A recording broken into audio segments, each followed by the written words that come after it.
a treasure key for mothers, troubled by their children's misbehavior. For a long time, I had been noticing that as my two children were growing up, they were becoming somewhat argumentative and occasionally disrespectful. This was something I could not tolerate at all. I started paying special attention to them day and night. I restricted their exposure to outside environments, limited visits from friends, reduced television and media consumption, and spent all my free time with them, playing, teaching, and nurturing them. Yet, my heart was still not at peace. One day I cried a great deal and prayed to Allah for help. I kept asking, "Oh Allah, what is happening? Why are things not turning out the way I want them to?"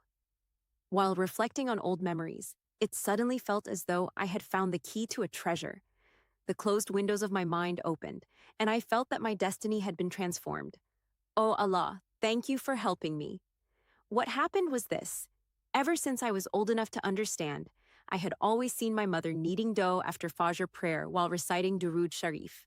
Whenever she cooked lunch, whether peeling garlic, cutting onions, or preparing vegetables, she would always be engaged in the remembrance of Allah. She used to say, "I do this so that there is blessing, barakah, in the food. Through it, may Allah keep my children under His protection. May every morsel they eat be filled with the remembrance of Allah."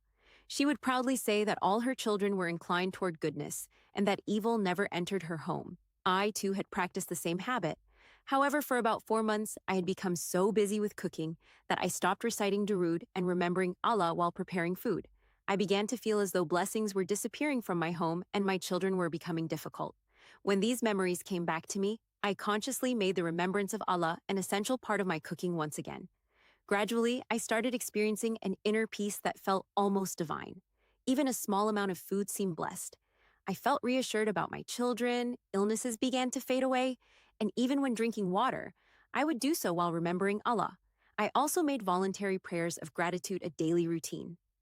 I never felt fear in my home. I never worried that a thief might break in. Life became peaceful and content once again.